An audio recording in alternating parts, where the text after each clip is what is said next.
Hello, I'm Mantastic'c and Fantastic, and today I want to share with you, ladies and gentlemen, a way to acquire pies in various different methods. So I'm going to be showcasing a way to button farm on the intermediate difficulty level, which is the most stamina efficient way to farm this dungeon possible. Reason for that is you're able to spend only 15 stamina to enter, and you get wonderful drops if you have Varroa Kitty, or GungHo Knight. If you have one of those three cards, you find a friend, and the more dungeon boost awakenings you can throw on a team, the better the drop rates. That will be the most efficient stamina-wise, but it takes quite a while time-wise, because if you think about it, you're not going to be you're burning how much stamina per day? I'm going to get, say, 1,500 stamina per day with my ads and daily refill. That's a lot of play time required. And if you don't have those three leaders, or you don't have that much time to play pad in a given day, you can utilize one of the two-player setups. So I showcase a two-player setup that has more interesting and zesty effects, that goes faster, touches the screen less often, less brain cells required, and then a more accessible option overall that has basically just Zeus Dioses and Pixel Woodsy and just swiping your way through. It's the least efficient overall, but at the same time, two players are going to be more time efficient. You spend 25 stamina instead of 15, but you get two accounts done. So if you have a second account, it can be a good way to like quickly burn your stamina. Because the thing is, if you don't burn all your stamina in a given day, does it really matter if you use the intermediate button farming, if you didn't really burn it all, if you just wasted a bunch? You might as well just play it fast in co-op, possibly get it done, and like enjoy those drops, and then both accounts have it at the same time, and you can always steal from your alt account. So with that being said, why do we want to fund GungHo Collab? Well, it's because of pies. If every time you get a bronze, you can exchange them for silver tickets. I've done this already a couple of times, and then it's only a 3-to-1 ratio. So it's pretty easy. 9 bronze equals a gold, and then once you have a gold ticket, oops, wrong button here. Each gold ticket, I have 88 of these, and this is only from like, I think, a day or two of farming. Each gold ticket translates into a pie of your choice. So this is going to be by far the best way to acquire skill ups. And like I said, I tend to farm GungHo Collab and just ride out the pies until the next time, and just farm it again the next time it comes around and never have to worry. I still have like 300 odd rainbow peas that I don't really touch either. So this is quite an efficient way to do so. So with that being said, let us enjoy the intermediate button farming team. Hello, I'm Mantastic'c and Fantastic, and today I want to talk about buttoning through intermediate difficulty dungeons to acquire the various ticket drops, which can be used to monster exchange for various rewards. In the case of the current GungHo Collab, it is one of the best possible places you can ever farm pies in terms of stamina efficiency and time spent and effort alongside of it. And if you do have either Varroa Kitty, Varroa, or GungHo Knight Kisanari, I can't pronounce the name, who's going to be available in part 2, if you have one of those three cards, you can do intermediate farming with a bunch of dungeon boost awakenings and a variety of buttons. Because intermediate is the easiest difficulty, virtually any kind of button is going to kill stuff. So it's a matter of finding how many skill boosts you need to actually activate buttons. And if you have any of the kitties from Hello Kitty Collab, like the top already ones, they each have 3 dungeon boost awakenings. So I don't have those. I have Greed Dragons instead, which is the 6412 looking dragon. I have 2 of those, and they give 3 dungeon boosts each, but they have less skill boosts, and they have a much longer base cooldown, which makes them just harder to utilize. So they're kind of like the kitties, but not quite as great. And in terms of like notable inherits, if you have like Varroa or like Saline in excess, and you can make their weapon assist, you want to do so because you get more dungeon bonus awakenings. And more dungeon bonus awakenings directly translates into higher drop rate chance. It doesn't increase the chance of the rarity of the drop, it just increases the chance of any given drop appearing. And that's why you want to use these leader skills, these 1.3 times egg drop rates, such as Varroa Kitty, Varroa, and Knight.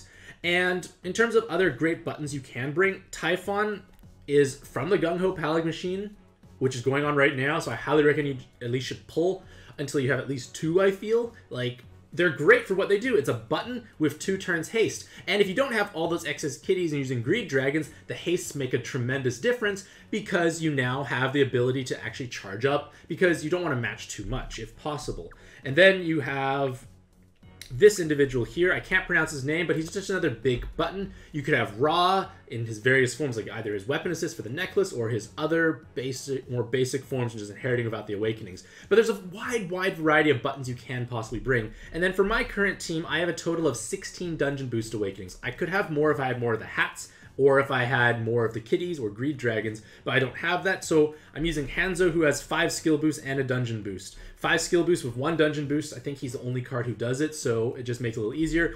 Vitror and many other Super Reincarnate Pantheon cards also do so. So, let's take a look at what it looks like playing through. So, because I only have a total of 4 buttons, I need to actually combo twice. So, I'm really like, one combo doesn't really matter. Varroa Kitties do so much auto follow-up attack afterwards, so it's fine. You make another combo. Varroa Kitties will do enough. Pew pew. And now I can just button my way to victory. So I needed those skill boosts to get the Greed Dragons up, because they're 4 away for their respective actives. So we use the Typhon Inherit, Haste, and button. That was a pie. I just got a gold drop. That's a pie for 15 stamina. Not every time is going to be that great, but I got a pie. Button again. Boom. That's a button with no animation. And then another button. Like, I'm just trying, like, different buttons. Like, there's raw weapon. Like, it all depends. Like I said, virtually any button's going to kill everything on intermediate anyways. So it's just finding the buttons and trying to make sure they're actually ready at the time. So to go faster, you bring more buttons. To get a better drop efficiency rate, you want to go for more dungeon boost awakenings. I only have 1 dungeon boost weapon assist, so that's why I only went with the singleton. I got 2 gold drops. I got 2 pies just from doing 15 stamina and buttoning. So let's go through that again, but I'll try and button, you know, with a bit more speed. So I, well, can showcase like just how fast this could be. So we get 1 combo there. Woo. Do another combo here. And you take no Skyfall badge if possible. If you don't, whatever, it's not a big deal. You might get some combos. And then it's just buttoning around. And like I said, this is going to be the most stamina efficient way to acquire ticket drops. But it's not as time efficient as potentially doing 2-player co-op, especially if it's your 2 accounts, because you can get 2 things done at the same time.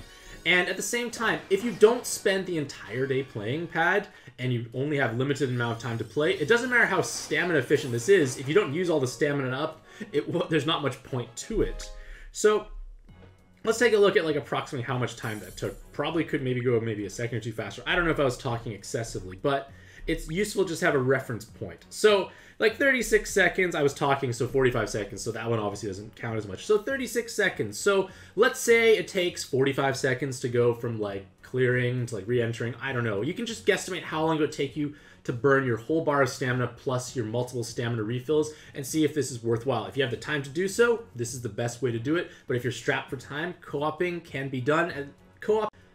Hello, I'm Mantastic'c and Fantastic, and today I want to showcase a way to farm GungHo Collab Mythical in 2-player. So, a swipe-based team can obviously work, but a way to like save on time efficiency is to cut back on the number of times you need to solve a board. So I view that also as how many times you touch the screen. So every time you use an active skill, you touch once. Every time you swipe a board, you touch the screen once. And you can more of the touches you minimize, the faster you're clear, and the less times you pass back and forth between your 2 teams, the faster things go as well. So for this case here, I can touch the screen a total of 8 times. There's 0 thinking involved, and it only passes the animation once. So it goes reasonably fast. I managed to get it to just below 1 minute per clear. And as a whole, this is faster than intermediate farming, and this is great in the case where you don't have X number of time to play Pad throughout the day, or you just don't have the Varroa Kitty or the Knight from GungHo Collab in order to actually do intermediate farming. So you can use a swipe team, which is much easier to acquire by comparison, but let's take a look at my weird janky old team here. So basically, it's a bunch of buttons, gravities, void damage, void, and passive multiplier damage, and no Skyfalls, because you want no Skyfalls to go faster, because when you swipe things away, yeah. So basically the idea is I'm using Noah, because this is such a weird card, but I'm going to use Noah, because Noah is a button and a board changer. So I'm trying to combine 2 aspects into one to make life easier. I have Brachydios' weapon inherited on my Light Vag, and it's just enough button damage with like level 112 and 2 of the super attack latents. And it buttons and kills floor 2. So the idea is like less animation, less thinking, less touching. And I can swipe the board here, and Noah will actually kill this floor. A little excessive, I guess, of the killer, so a lot of those rows are unnecessary. But it's a matter of having minimum 35 skill boosts, because with 35 skill boosts, I'm able to actually utilize the Rajang weapon on Fantastic. So on floor before, you can button with the jewel key. If you have the liquid metal slime, that also works. The jewel key was just available and quite free by comparison. I have a Zeus Giga to void, damage void, and create a board changer for myself. I need the board to kill the last floor. And then I have a Hera Is, unskilled for 30% gravity. There's no animation, so it goes fast compared to like gravities with obviously extra animation. And then Rajang's weapon, inherited on Light Vag, that's been highly maxed out, does enough to kill it. So 2 touching of the screen to kill that floor. Not bad overall. And as long as the green orbs don't match to each other, like you save time and it's gonna kill. That Light Vag does more than the 15 million needed to kill. So less number of pings to speed up the clear and less times touching the screen, along with having 0 thinking required. Like, no thinking is nice. So that takes 25 stamina. So less efficient than intermediate farming because the drop rates, like, you can argue they're somewhat comparable in a sense, but you pay 10 less stamina per run. So 25 versus 15 stamina to enter. Like I said, if you have less time on your hands, you have 2 accounts, or you can't button farm when intermediate, this is a good way to go. So let's try and go like a little faster. So I use Noah, bloop, kills the little slimes. Let's use Light Vag.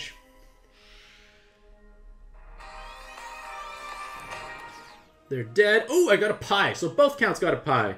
I can swipe this away, and I'm happy, happy, happy. Bloop. And then I'm going to keep buttoning my way across the other side.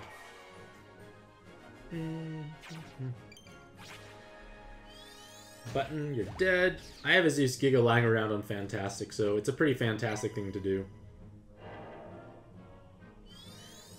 So I get the void, damage void, the board changer. Hera Is. Oh, I'm talking, so I'm going slower now. Oh well. Either way, like, it's around like a minute, maybe a minute and a couple of seconds. I've had some runs under a minute. It's slower than intermediate, of course, as well, but you're doing 2 accounts at the same time. So I got a pie on both my accounts. It feels pretty nice overall. So let's just take a look at like how long that took to clear. So like a minute 3, yeah, I talked a little bit, so you can shave that down a little bit faster is the point. Point of the matter is, it's fast in terms of like how much touching of the screen you have, along with how much thinking is required. So now let us enjoy the footage of just swipe farming with a much more budget-friendly team. Hello, I'm Mantastic'c and Mantastic'c, and today I want to showcase the final way you could possibly approach GungHo Collab farming by utilizing a more budget-friendly, affordable swipe team. So if you have any of the buttons that could button the various floors shown in the other previous segment of this video, feel free to incorporate them because, like I said before, the less times you change turns or the more buttons you deal, the faster your clears are. And if you're playing this dungeon over and over and over and over again, you might as well save time if you can, because even like say 10 seconds per run, it can add up to a modest amount of time over the course of the several weeks that you may be farming this. So for this team here, I have a Pixel Woodsy. They have a high attack multiplier when no orbs remain. So easy to do when you have a bunch of Zeus Dioses who can just swipe. They don't need inherits. They're inherits from probably some other time period. But point is, you get a full board of wood, and it's like one of the easiest board changes to have. You can do this team with any color. It really does not matter too much. And then for floor 5, I have Enola, who can make a natural 3x3 wood box. You may have natural 3x3 boxes in other colors, and then just build a team according to that color. Or inherit a bicolor board changer that has the color for your VDP and just make it. Matching a VDP takes a little bit of brain cells, but it's not that many brain cells overall. And then have some sort of leader with no skyfalls. Kaede just happens to have no skyfalls, and make sure you have a way to button floor 1. I feel like floor 1 should be one of the easiest buttons to do because it's just basically any mass attack button will do enough. Here's a basic raw, which you may even have lying around. So let's just start button slash mostly swiping. So on the first floor, you get to do that sweet, beautiful button. Bloop. You get to Zeus Dios. And you swipe.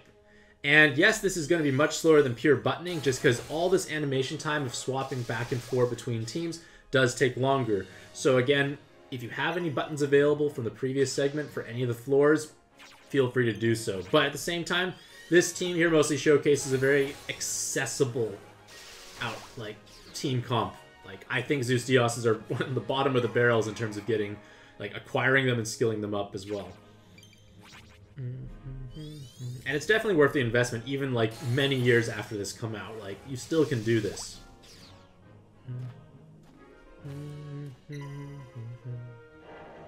So I have to use Enola here, and I have to make a VDP.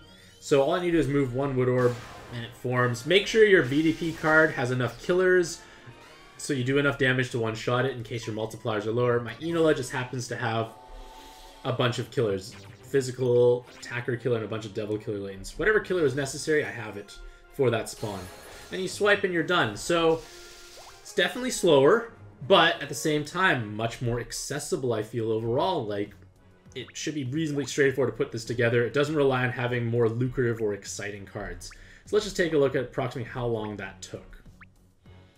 There are more touches involved. So a minute 16. So, like, maybe that could go a tiny bit faster. So, like, let's say it's on average 15 seconds longer than the other one. It can add up if you do many, many runs, and you're also touching the screen more. Every time you button and swipe, that's 2 touches. So, and then I guess the VDP matching is like a prolonged touch. So you need to use more brain cells and more movements overall, but again, accessibility. So with that being said, hopefully these various playthroughs provide some insight as to what you can do for farming GungHo Collab for these beautiful pies.